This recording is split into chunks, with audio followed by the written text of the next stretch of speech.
بسم اللہ الرحمن الرحیم۔ سن سکو تو سنو میں خوش آمدید۔ جو ناول آج ہم لے کر آئے ہیں وہ ہے دست کوزہ گر، قسط نمبر 65 کے ساتھ آپ کی خدمت میں حاضر ہیں، جو لکھا ہے فوزیہ یاسمین نے۔ اگر آپ نے ابھی تک ہمارا چینل سبسکرائب نہیں کیا تو ہمارے چینل کو سبسکرائب کریں اور بیل آئیکن کو پریس کرنا مت بھولیے گا تاکہ آنے والی تمام اقساط آپ کو بر وقت ملتی رہیں۔ شکریہ۔ اب ہم آپ کو بتاتے ہیں کہ عالیان ماضی کے جھروکوں سے کن یادوں کو کھول رہا ہے۔ رات کے 11:30 بج رہے تھے، سبھی اپنے اپنے کمروں میں سونے جا چکے تھے، البتہ ریاض غفار کچھ فائلز کھولے ان میں مصروف تھے۔ برابر میں ان کی شریک حیات شگفتہ غفار اپنی 6 ماہ کی بچی بریرہ کو سلاتے سلاتے خود بھی غنودگی کے عالم میں اسے گود میں لیے بیٹھی تھیں۔ وہ انتظار کرتے کرتے جھومنے لگی تھی کہ کب اس کی نیند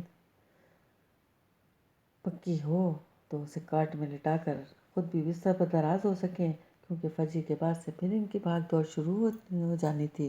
اپنے 5 سال کے شریر سے عالیان کو اسکول کے لیے جگانا، تیار کرنا اور پھر اسکول بھیجنا ایک مشقت کا کام تھا، اس لیے ان کاموں کی فہرست رات سے ہی ان کے ذہن میں گردش کرنا شروع کر دیتی تھی۔ جبھی وہ بریرہ کی نیند گہری ہو جانے کا اطمینان کرنے کے لیے اسے خود سے الگ کر کے دیکھنے کا سوچ ہی رہی تھی کہ ایک دل دوست چیخ نے نہ صرف انہیں جگا دہلا دیا بلکہ ریاض غفار کے ہاتھ سے پین چھوٹ کر زمین پر گر پڑا۔ یا اللہ خیر، یہ تو آواز عائشہ کی تھی۔ ریاض غفار ہڑبڑا کر اٹھے تو شگفتہ غفار بھی بریرہ کو لیے بستر سے اتر آئیں اور اس آواز پر بریرہ اٹھ گئی تھی اور اب نیند سے ڈر کر اٹھ جانے پر چلا چلا کر رونے لگی تھی، جس کے باعث گھر میں ایک دم ہی کوہرام مچ گیا تھا اور کوریڈور کی لائٹیں تیزی سے اندھیرے کو چیرتی آن ہونے لگیں۔ ساجدہ خاتون اپنے کمرے سے بری طرح آواز باختہ ہو کر نکلیں کہ دوپٹے تک اوڑھنے کا ہوش نہ رہا۔ کیا ہوا یہ عائشہ کیوں چلائی ہے؟ کیا ہو گیا میری بچی کو؟ بریرہ کی چیخ چیخ کر رونے کے ساتھ ساتھ اب ساجدہ خاتون بھی ہولتے ہوئے زور زور سے بول رہی تھی، جس کے باعث عالیان کے کمرے سے اس کے رونے کی آواز بھی آنے لگی تھی۔ شگفتہ عالیان اٹھ گیا ہے، تم اس کے پاس جاؤ، میں چھت پر جا رہا ہوں۔ عائشہ کی آواز چھت پر سے آ رہی ہے۔ ریاض غفار کے کہنے پر ساجدہ خاتون نے دہل کر سینے پر ہاتھ رکھ لیا۔ ریاض غفار ٹھیک کہہ رہے تھے، عائشہ کے رونے کی آواز ابھی بھی چھت سے آ رہی تھی۔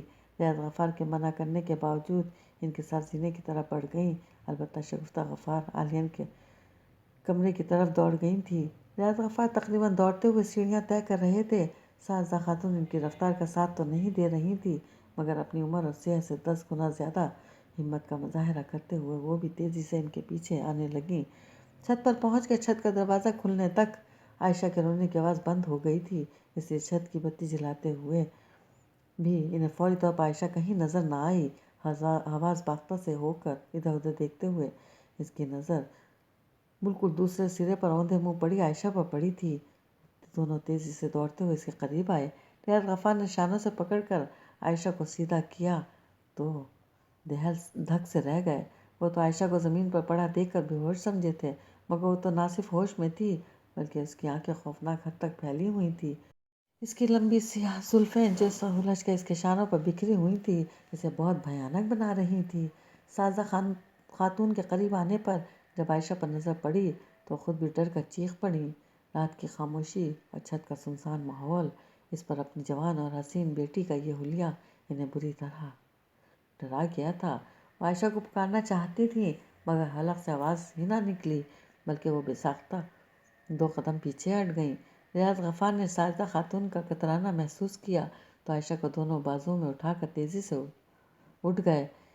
اسے اس کے کمرے میں لا کر لٹانے تک ساجدہ خاتون ڈرے ڈرے انداز میں اس کے پیچھے آتے ہوئے مسلسل آیت الکرسی پڑھتی رہیں۔ عائشہ عائشہ! ریاض غفار نے اس کے گالوں پر چپت مارتے ہوئے اسے چونکانا چاہا مگر اس نے پلک تک نہ جھپکی۔ ریاض غفار پلٹ کر فکر مندی سے ماں کو دیکھنے لگے، پھر ان کی طرف سے مایوس ہوتے ہوئے خود ہی فیصلہ کرتے ہوئے بولے، عائشہ کو فوراً ڈاکٹر کے پاس لے کر جانا چاہیے۔ انہوں نے کہنے کے ساتھ ہی عائشہ کو ایک بار پھر بازوؤں میں اٹھا لیا اور تیزی سے کمرے سے نکل گئے۔ ساجدہ خاتون کچھ دیر تو اپنی جگہ بے حس و حرکت کھڑی رہیں، آخر پھر وہ عالیان کے کمرے کی طرف چلی گئیں۔ جہاں بریرہ کے ساتھ ساتھ آلیان بھی جاگ چکا تھا۔ اس طرح گہری نیند میں سے اٹھنے کے باعث وہ ماں کے کندھے سے چپکا ہوا تھا، جبکہ بریرہ ابھی تک حلق پھاڑ کر رو رہی تھی۔ ایک کندھے پر بریرہ کو تھپکتے ہوئے اور دوسرے کندھے پر آلیان کو سنبھالتے ہوئے شگفتہ غفار بالکل نڈھال لگ رہی تھی۔ شگفتہ، عائشہ چھت پر بے ہوش پڑی تھی۔ ریاض اسے ہسپتال لے جا رہا ہے، میں اس کے ساتھ جا رہی ہوں، تم اکیلی گھبراؤ گی تو نہیں؟ ساجدہ خاتون پوچھتے پوچھتے خود بھی شرمندہ ہو گئیں، کیونکہ ان کی بات پوری ہونے سے پہلے ہی شگفتہ کے چہرے پر لاچاری کے تاثرات ابھر آئے تھے۔ پھر بھی وہ گہرا سانس کھینچ کر ہمت سے کہنے لگی، جی جی اماں جان، آپ جائیں، ریاض اسے اکیلے کیسے لے کر جائیں گے؟ میں تب تک ان دونوں کو سلانے کی کوشش کرتی ہوں۔ شگفتہ غفار کے کہنے پر ساجدہ خاتون تیزی سے کمرے سے باہر نکل گئیں۔ مبادہ شگفتہ کہیں یہ کہہ کر انہیں روک نہ لے کہ آپ مت جائیں، مجھے ڈر لگ رہا ہے، کیونکہ خود انہیں بہت خوف آ رہا تھا، یا گھر میں رکنے سے بھی اور عائشہ کے ساتھ ہسپتال جانے سے بھی۔ شام کی چائے پر وہ سب اس لون میں اکٹھے بیٹھے خوش گپوں میں مصروف تھے۔ عائشہ اپنے مزاج کے برعکس کافی بول رہی تھی، البتہ اس کی طبیعت رات کے مقابلے میں بہت بہتر تھی۔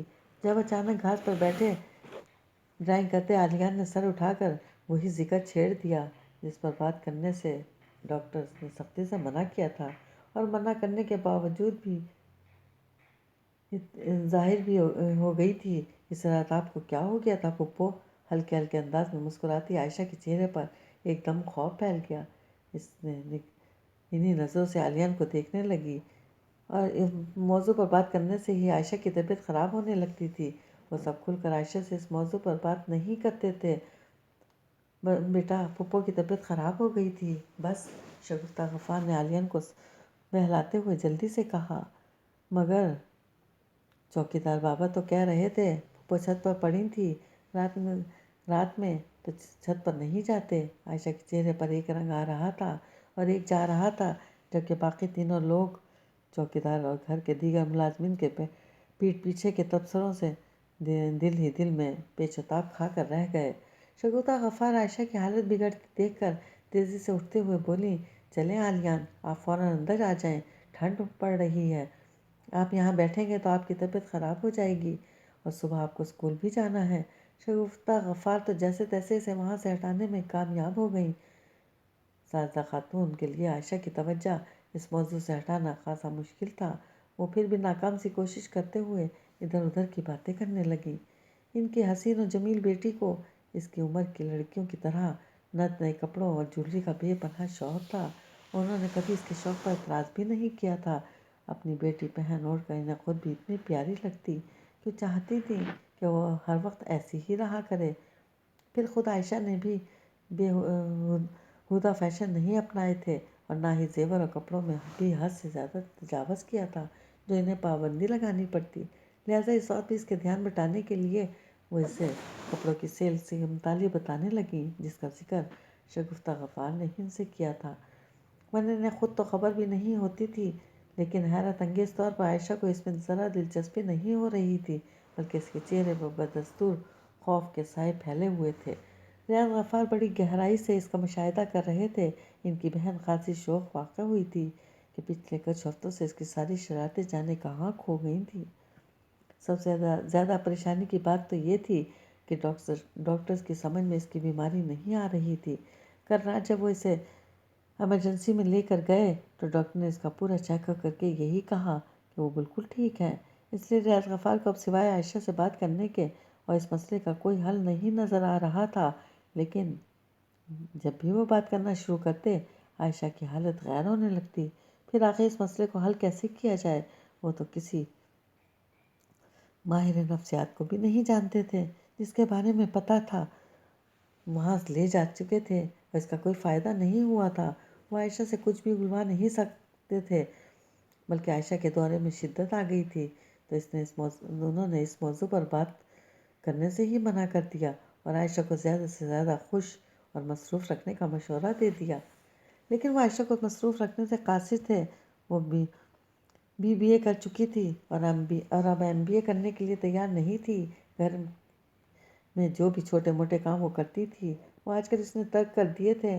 اگر کبھی عائشہ غفار کا ہاتھ بٹانے کے لیے سبزی وغیرہ کاٹنے بیٹھ بھی جاتی تو بھی اس کی طبیعت پر ایسی سستی چھائی تھی کہ شگفتہ اپنے دوسرے کاموں سے فارغ ہو کر آ جاتی، مگر عائشہ سے تو آدھا کلو سبزی نہ کٹ پاتی، جبکہ شگفتہ کو اسے اٹھا کر خود ہی کرنا پڑتا۔ ریاض غفار اس صورتحال سے بالکل مطمئن نہیں تھے۔ وہ اسے خوش کیسے رکھتے؟ اس کے ذہن میں کون سا انجانا خوف چھایا رہتا تھا؟ وہ بیٹھے بیٹھے ادھر ادھر ایسے دیکھنے لگتی جیسے کسی کو تلاش کر رہی ہو۔ اور ایک دن تو حد ہی ہو گئی۔ ریاض غفار آفس سے آ کر کھڑے ہی ہوئے تھے کہ انہیں کچن میں عائشہ کے آہستہ آواز میں باتیں کرنے کی آواز سنائی دی تو چونک اٹھے۔ پورچ میں گاڑی کھڑی کرتے وقت انہوں نے دیکھ لیا تھا کہ وہ عالیان کو اوپر ٹیرس پر سائیکل چلوا رہی ہیں اور ساجدہ غفار پاس ہی بریرہ کو گود میں لیے بیٹھی ہیں۔ پھر عائشہ کچن میں کس سے باتیں کر رہی ہے، جبکہ آج کل اس پر خاموشی کا عجیب دورہ پڑا تھا۔ ایسے میں وہ ملازمہ سے ہم کلام ہونے کے امکان بھی نہ ہونے کے برابر تھے۔ دوسرے عائشہ کی غیر معمولی حرکتیں غیر ارادی طور پر شکوک میں مبتلا کر گئی تھی۔ وہ دبے قدموں سے چلتے کچن تک پہنچے تو عائشہ کی پشت ان کی جانب تھی۔ وہ کچن میں کھڑکی میں کھڑی تھی اور آسمان کی طرف دیکھتے ہوئے اشاروں کے بیچ سرگوشیانہ انداز میں کوئی جملہ اس کے منہ سے پھسل جاتا۔ میں ایسا نہیں کر سکتی، وہ گردن کو زور زور سے نفی میں ہلاتے ہوئے ساتھ ساتھ ہاتھ کے اشارے سے بولتی۔ ریاض غفار بغیر آہٹ کے چلتے اس کے پیچھے آنے لگے۔ ان کی نظریں کھڑکی کی دوسری جانب لگی ہوئی تھی۔ ان کا خیال تھا برابر والے گھر کی چھت پر کوئی عائشہ سے محو گفتگو ہے، مگر چھت پر کوئی نظر نہیں آ رہا تھا کہ تبھی اچانک عائشہ ان کی طرف پلٹ گئی۔ ریاض غفار اس پر نظر پڑتے ہی اپنی جگہ جم گئے۔ عائشہ غفار کے چہرے پر تاثرات ایسے تھے کہ ریاض غفار کچھ خوفزدہ ہو گئے۔ اس کا چہرہ بالکل سپاٹ تھا اور آنکھیں غیر معمولی حد تک پھیلی ہوئی تھیں، اتنے دنوں سے جیسے طبیعت اس کی چل رہی تھی۔ اسے دیکھتے ہوئے ریاض غفار کبھی بھی یہ نہیں سوچ سکتے تھے کہ وہ مذاق کر رہی ہے۔ وہ خطرناک تیور لیے قدرے غصے سے ریاض غفار کو دیکھ رہی تھی۔ کیا ہوا؟ عائشہ تم ٹھیک تو ہو نا؟ ریاض غفار نے اپنی خوبصورت ترین بہن کو گھبرا کر دیکھا، جو اس وقت بہت پرسرار اور بھیانک لگ رہی تھی۔ کس سے باتیں کر رہی تھی؟ ریاض غفار کو کسی ٹرانس کے زیر اثر لگ رہی تھی۔ اس کے سوال پر اس نے ایک نظر کھڑکی کے باہر ایسے دیکھا جیسے وہاں موجود ہستی سے مشورہ کر رہی ہو کہ اس کے بارے میں بتانا ہے کہ نہیں، مگر اس نے شاید بتانے سے منع کر دیا تھا۔ تبھی عائشہ اس پر سے نظریں ہٹا کر ریاض غفار کو سپاٹ نظروں سے دیکھنے لگی۔ میں نے پوچھا ہے کس سے بات کر رہی تھی؟ کون ہے وہاں؟ ریاض غفار نے اپنا اعتماد بحال کرتے ہوئے سختی سے پوچھا، مگر عائشہ کے انداز میں ذرا بھی فرق نہ آیا۔ وہ انہیں پہلے کی طرح گھورتی رہی۔ تبھی اچانک ریاض غفار کے نتنوں سے ایک تیز بو ٹکرائی۔ انہوں نے چونک کر اس کی طرف دیکھا جہاں ایک پتیلی بڑی تیز آنچ پر رکھی تھی اور اب اس میں سے چھن چھن کی آواز بھی آ رہی تھی۔ ریاض غفار تیزی سے اس طرف بڑھے اور بے دھیانی میں انہوں نے گرم گرم ڈھکنا ہاتھ سے پکڑ کر کھول دیا۔ نتیجتاً انگلیوں پر اتنی شدید جلن ہوئی کہ ہڑبڑا کر ڈھکن زوردار آواز سے زمین پر جا گرا۔ شگفتہ، شگفتہ! وہ ہاتھ کو ہوا میں تیز تیز لہراتے ہوئے چلائے تو شگفتہ غفار اور ساجدہ خاتون بچوں کو لیے چلی آئیں اور اس بیچ عائشہ بے نیازی سے چلتی اپنی کمرے میں چلی گئی۔ ریاض غفار بے یقینی سے اسے دیکھتے رہ گئے۔ اس واقعے نے ان سب کو ہی پریشان کر دیا تھا۔ شگفتہ غفار نے 2.5-3 گھنٹوں کی محنت سے نرگسی کوفتے پکائے تھے اور صرف سالن کا پانی خشک کرنے کے لیے عائشہ کو وہاں کھڑا کر کے گئی تھی کہ 2 منٹ بعد چولہا بند کر دینا، لیکن اس نے 10 منٹ بعد بھی بند نہ کیا تو سالن اس طرح جلا کہ کھانے کے قابل نہیں رہا۔ اتنی محنت پر پانی پھرنے کے ساتھ ساتھ ریاض غفار کی بتائی تفصیل نے ساجدہ خاتون کو تو اچھا خاصا فکر مند کر دیا تھا۔ انہیں تو پہلے کی بھی وسوسے آ رہے تھے کہ ان کی بیٹی پر کسی نے جادو کر دیا ہے۔ اب تو انہیں ہول ہی اٹھنے لگے تھے۔ نہیں، وہ کس سے باتیں کرتی ہے جو صرف اسے ہی نظر آتا ہے؟ عائشہ نہا کر دھوپ میں بال سکھانے آئی تھی۔ عائشہ ساجدہ خاتون نے بھناتے ہوئے اسے ڈانٹ دیا۔ 1000 بار منع کیا ہے، بال کھول کر کھلے آسمان کے نیچے نہیں آتے۔ سمجھ میں نہیں آتا؟ کیوں نہیں آتے؟ کیا ہوتا ہے بال کھول کر کھلے آسمان تلے آنے سے؟ عائشہ ایک دم ہنس پڑی۔ ضروری نہیں ہے کہ ہر بات کی تفصیل تمہیں بتائی جائے، بس جو بات بڑے کہیں اسے مان لینا چاہیے۔ ساجدہ خاتون کو آگ ہی لگ گئی اس کے سوال پر۔ کیا کسی جن کا اثر ہو جاتا ہے؟ عائشہ نے زیر لب مسکراتے ہوئے پوچھا۔ عائشہ سازا خاتون نے ٹپٹ کر اسے قہر برساتی نظروں سے دیکھا تو شگفتہ محض ماحول کے تناؤ کو کم کرنے کے لیے بولی، اثر بھی ہو سکتا ہے، نظر بھی لگ سکتی ہے، اور تمہارے بال تو ہیں ہی بالکل ساون کی گھٹاؤں جیسے، تم دھوپ میں بھی بال کھولتی ہو تو رات ہو جاتی ہے اور شام کے وقت بال نہیں کھولتے۔ اپنی تعریف پر عائشہ کھلکھلا کر ہنس دی۔ تبھی شگفتہ غفار کھلے دل سے اسے سراہتے ہوئے بولی، تمہارے بال کیا، تمہاری تو ہنسی، تمہاری آواز، تمہاری آنکھیں، ہونٹ، گال سب اتنے خوبصورت ہیں کہ مجھے تو افسوس ہوتا ہے بریرہ تم پر کیوں نہیں گئی۔ خبردار جو میری بھتیجی کو کچھ کہا، بہت پیاری ہے وہ، اور بریرہ نہیں گئی تو کیا ہوا، عالیہ ہے میں بالکل میرے جیسا، بس وہ لڑکا ہے اس لیے احساس نہیں ہوتا۔ عائشہ فوراً بولی تو شگفتہ غفار بھی مسکراتے ہوئے کہنے لگی، ہاں خیر یہ تو ہے، میں نے تو اسے ابھی سے سوچ لیا ہے کہ اگر تمہاری کوئی بیٹی ہوئی تو میری بہو تو وہی بنے گی۔ ان کی بات پر سازا خاتون بھی مسکرانے پر مجبور ہو گئیں۔ کیا پتہ میری بیٹی میری جیسی نہ ہو تو وہ تمہارے جیسی نہیں ہوگی، تم سے بھی زیادہ حسین ہوگی، اور اتنی حسین لڑکی کے ساتھ بس عالیان ہی سجے گا۔ ماحول واقعی خوشگوار ہو گیا تھا۔ آج صبح سے عائشہ کی طبیعت بہتر لگ رہی تھی۔ ایک اس کی بیماری نے پورے گھر پر سوگواری طاری کر دی تھی۔ سازا خاتون کا دل بے اختیار اس گھر کی دائمی خوشیوں کی دعائیں مانگنے لگا، مگر انہیں نہیں پتا تھا یہ تھوڑی سی دیر کی خوشی ایک بہت بڑے صدمے کو جھیلنے کی ہمت دلانے کے لیے ملی تھی۔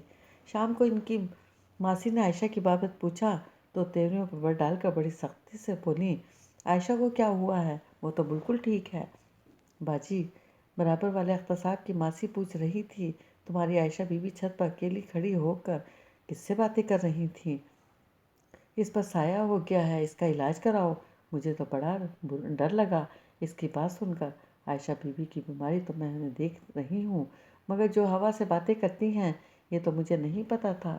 سازا خاتون دھک سے رہ گئی تھیں، گویا اب نوبت یہاں تک آ گئی تھی کہ محلے والے عائشہ کی حالت کے متعلق باتیں کر رہے تھے۔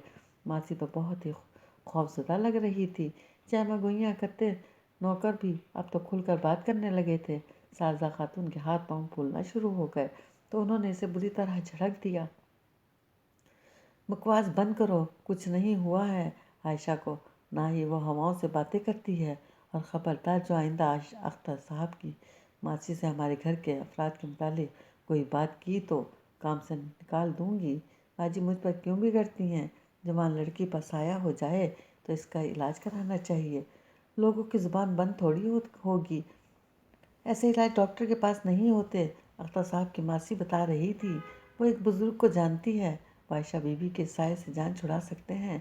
وہ آنکھیں گھماتے ہوئے رازداری سے بولی تو سازا خاتون جھللا گئیں، دماغ ٹھیک ہے تمہارا، کوئی سایہ نہیں ہے میری بچی پر، آئندہ اگر یہ ذکر بھی کیا تو تمہاری زبان پر آیا تو زبان کھینچ لوں گی۔ ماسی منہ بناتی ان کے پاس سے اٹھ گئی۔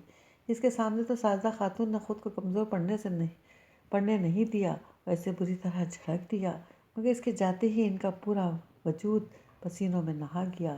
انہوں نے باقاعدہ عائشہ کی چوکیداری شروع کر دی، چھپ چھپ کر اس کی حرکتوں کا مشاہدہ کرنے لگیں۔ جیسے جیسے اس پر نظر رکھنے لگی تھیں ویسے ہی ویسے آنکھوں کے سامنے اندھیرا چھاتا جا رہا تھا۔ وہ نہ صرف تنہائی میں کسی سے باتیں کرتی تھی بلکہ سب کی موجودگی میں بھی کسی ایک کونے کو ایسے دیکھتی رہتی جیسے وہاں کوئی بیٹھا ہے اسے دیکھ رہا ہے۔ اور سب سے زیادہ تکلیف دہ بات یہ تھی کہ عائشہ گھر کے حصے میں بنی سرونٹ کوارٹر میں چوری چھپے 2-3 بار گئی تھی۔ اس کے سارے سرونٹ کوارٹر بھرے ہوئے تھے، بس ایک خالی پڑا تھا، اور عائشہ رات کے 1 بجے یا شام کے 4 بجے، جس وقت گھر میں سب سونے کا وقت ہوتا تھا، ان اوقات کار میں وہاں جاتی تھی اور آدھا پون گھنٹہ وہیں رہتی تھی۔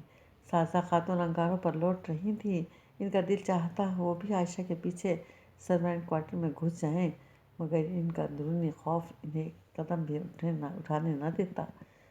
بیٹا بہو سے بھی اس بارے میں بات کرنے کا ان کا منہ نہیں پڑتا تھا، اور چاہتی تھی کسی کے علم میں آئے بغیر ہی یہ سارا معاملہ ختم ہو جائے، مگر ایسا ہوتا لگ نہیں رہا تھا۔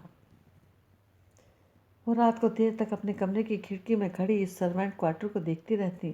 عام طور پر 1:30 بجے کے بعد انہیں عائشہ وہاں دکھائی دیتی، لیکن ایک رات 12:30 بجے اس سرونٹ کوارٹر کی طرف بڑھتی نظر آئی تو ساجدہ خاتون بھی آیت الکرسی کا ورد کرتے اپنے کمرے سے نکل آئیں۔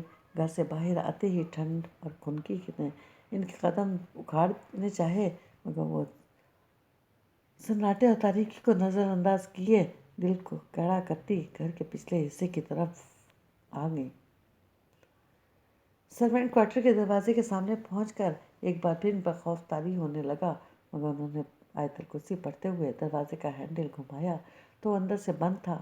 تب انہوں نے پیچھے کی طرف بنی کھڑکی کی جانب قدم بڑھا دیے اور اب اتنی خاموشی سے انہیں اپنے قدموں کی آہٹ بھی میں خوف آ رہا تھا، مگر وہ سوال جو پچھلے 5 دنوں سے ان کا خون خشک کیے ہوئے تھا، اس کا جواب انہیں آج چاہیے تھا۔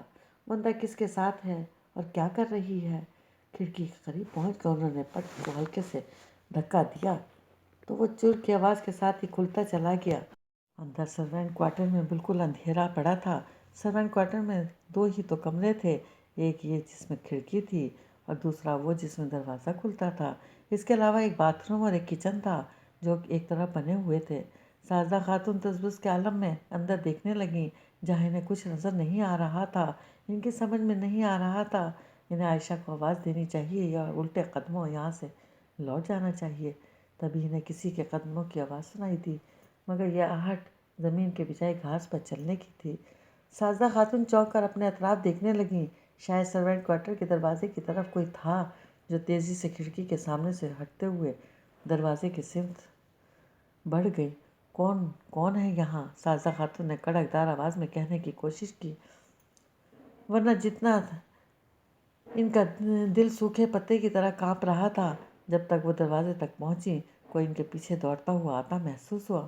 انہوں نے پلٹ کر دیکھا تو بے اختیار ان کی چیخ نکل گئی۔ ان کے سامنے ایک لمبا چوڑا وجود کھڑا تھا۔